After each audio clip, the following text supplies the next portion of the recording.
of Songs or the Song of Solomon.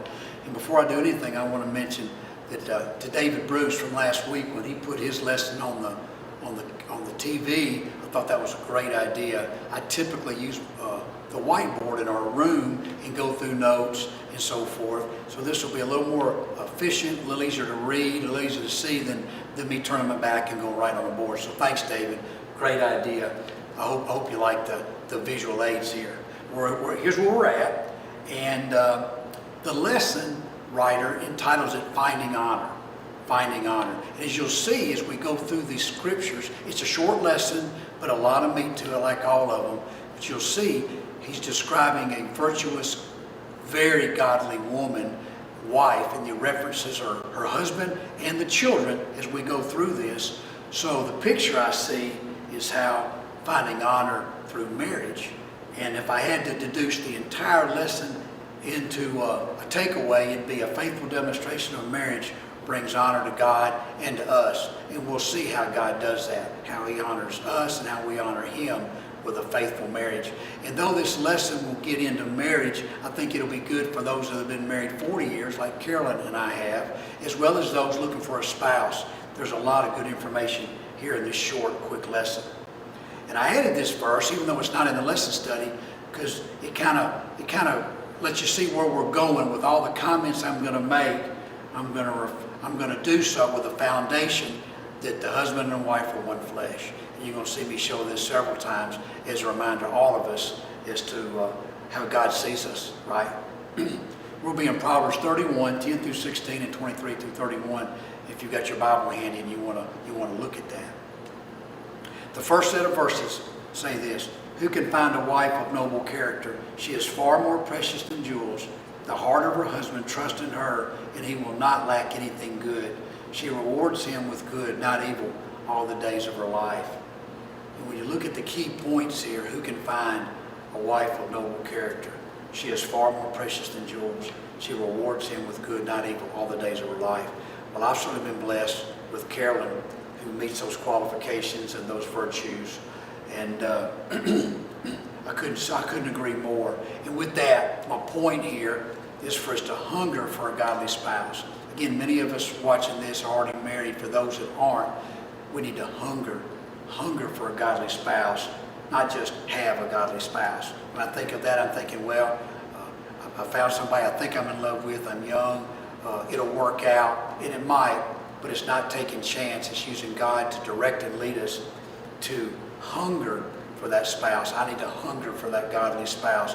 Not always easy to do, especially when we're young, but certainly a must for a godly home, right? We talk in our class a lot about the many lessons that are within the larger lessons, and this is no different. Usually every week we'll see a mini lesson or two within the larger lesson. And so a mini lesson that I saw here is basically the consequences of not having a godly spouse, or not letting God help us find that godly spouse. And again, I'm very respectful of that because it's very, very hard to do. But the consequences are such. And naturally, I see three things that are going to happen. Someone will have to live reluctantly, right? One or the other will live reluctantly. And I say that in that the believing spouse will want to go to church, will want to tithe. The believing spouse will want to have small groups in the home periodically, or even host missionaries in their travels. Where the unbelieving spouse may do so reluctantly, right? So there's a reluctancy there, and vice versa, right? The unbelieving spouse will not want to do those things, and the believing spouse will reluctantly agree to not go to church, not tithe, not have small groups in, not support missionaries and such. So there's going to be some reluctance by one or the other, right? Or there's going to be apathy from both, right? Both will be apathetic to this. We know of situations where people are married 30, 40 years or longer, unequally yoked, right? One's a believer and one's not. And the apathy is just, neither one of them give in, neither one of them are comfortable with the spiritual culture of the home. And so there's just apathy. And then, of course, or divorce, right? So a sad situation, a very sad situation. And I've got one verse I'm going to show you and we'll move on. And it's 2 Corinthians Be not equally yoked with unbelievers. For what fellowship have righteousness and iniquity? Or what communion hath light with darkness?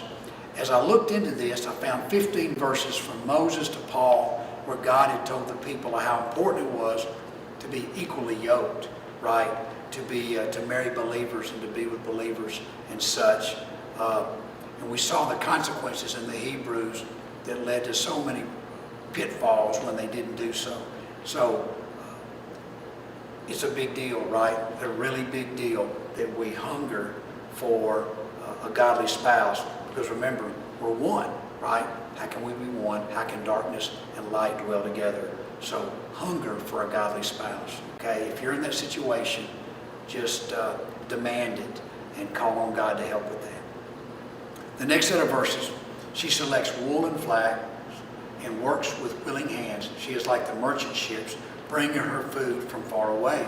She rises while it is still night and provides food for her household and portions for her female servants. She evaluates a field and buys it. She plants a vineyard with earnings. The key points there, of course, she works. She rises while it is still night. She provides food. She evaluates. She buys. She plants. She's very, very diligent, and she's very willing to do so. Another great attitude, very, very much like my wife. And to me, do we organize our responsibilities together? She is obviously very organized. Look at the order in which these things are done. She works, she gets up, she does, and she buys, she plants, she evaluates, she does all these things, and she's very, very organized, right, and willing to do so. And she does it together. And the emphasis here is our responsibilities, right? God gave us, husband and wife, different responsibilities that that work together, right? That work together. Again, a great picture of an organized woman, but can also be the husband. As a matter of fact, I see more in these set of verses the responsibility of the husband than I even do the wife. So they can be interchangeable. Again, even to me, even more so for the man than even for the wife, that he works, he rises early, stays late, whatever it takes to provide food for his household. He evaluates a field and buys it, and then he plants. So great set of verses for the couple, right, as they each fulfill their responsibilities together. And I've mentioned in our class over the years that Carol and I, we've got 4 sons, and though we disagreed, of course, when they were little on how to raise them when it came to boy things and discipline and things of that nature, but as we grew, we became more and more on the same page with everything that we do as a family, everything that we decide as a family. And even to this day, though I'm responsible, I'm the leader, I still get her wise input, and we get on the same page before we make big moves, regardless what they are, along these lines and others as well. Again, we're one flesh, right? We're one flesh, and I have to keep reminding myself of that so that it makes it easier for me to realize we've got to be working together to organize our responsibilities together. The next verse, her husband is known at the city gates where he sits among the elders of the land. And the key points I see here is her husband is known and sits among the elders. So a great point here too, so is she. My wife is well known in the community as well, as she sits among leaders and community leaders and godly leaders and people of influence in the community as well. So with that, I noticed that our reputation is as a couple, right? That brings honor to God when we organize ourselves together.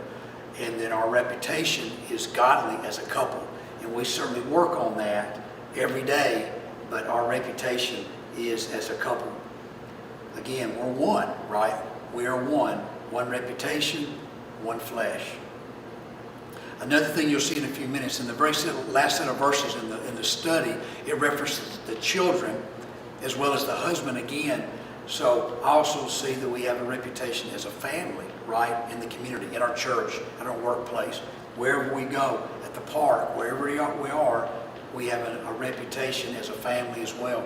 Do we honor God or not with that reputation? So big thing to keep in mind is a reminder to me, we're seen as such in the community. This set of verses is really interesting to me too. She makes and sells linen garments. She delivers belts to the merchants. Strength and honor are her clothing, and she can laugh at the time to come. Her mouth speaks wisdom, and loving instruction is on her tongue. She watches over the activities of her household and is never idle. And again, not to embarrass Carolyn, but this is very much her. She can laugh at the time to come. She's always faithful with what God has for us, even in these tough times. She's still always hopeful that God's in control, and He'll do what's best for all those that love Him. She speaks wisdom, and loving instruction is never idle. She is never idle. In regard to speaking wisdom and loving instruction, she does that not only to me and to our family and to our grandkids, but she's done that since we've been married. When the boys were little and neighbors would come over and play ball in the yard or swim, she would witness to them. She'd speak wisdom and loving instruction to them, and she'd feed them. And she still does that today. There's a little sweet girl down the road from us who she has over for Bible study during the week while she's out of school. So she's always doing those things. So with that, do we optimize our kingdom time? That's what Carolyn's doing. She's using her time for kingdom work, right? Speaking wisdom, loving instruction, not just to me and not just to our grandkids, but to others as well. So do we optimize our kingdom time? Because that certainly honors God when we do that, right? When you do it as a couple, we do it as a couple. Like everything we see here. But she does a great job of that. But I thought that was interesting. I see the picture of this woman who optimizes her kingdom time by sharing the love of God with those around her. And then the last set of verses, her children rise up and call her blessed. Her husband also praises her. Many women have done noble deeds, but you surpass them all. Charm is deceptive and beauty is fleeting, but a woman who fears the Lord will be praised. Give her the reward of her labor and let her works praise her at the city gates. The key points here, of course, her children call her blessed. Her husband praises her, and she will be praised. Give her the reward of her labor and let her works praise her. Also, in the very first set of verses we looked at, there's also a reference to reward. She rewards him, her husband, with good, not evil, all the days of her life.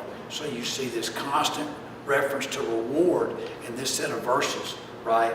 But you can also interchange that with the husband. He rewards her, his wife, with good, not evil, all the days of her life, right? So the rewards are evident. And I need to realize, we need to realize the rewards of a godly marriage, not just with godly kids and the lives they lead that make us so thankful and blessed, but all the rewards that come, the praise and the recognition that goes to God and honors Him with how we handle our marriage in public, right? So there are many rewards to a godly marriage, right? And again, in closing, a faithful demonstration of marriage brings honor to God and to us. You can see where He honors us with rewards for having that godly marriage. And then the last points here, hunger for a godly spouse, organize our responsibilities together, notice our reputation is as a couple and as a family, and optimize our kingdom time, right, for the Lord as a couple as we go about our business every day and realize there's rewards from that, from God, for having a godly marriage. Because it's hard, right? We know it's a challenge. It's not always easy, but He certainly honors us, and more importantly, we can honor Him with that. That's all I've got. Again, a short but very, very meaty lesson. And thank you for tuning in to us. We welcome you and we appreciate it. So I'll close in prayer. Lord, we thank you so much for this great lesson. I pray that you will help us all have godly marriages and that we'll honor you with those marriages. And we thank you that you provide rewards to us for doing so. Pray you bless our church, bless our prayer list and all those in need. Thank you again for all you do for us. And I pray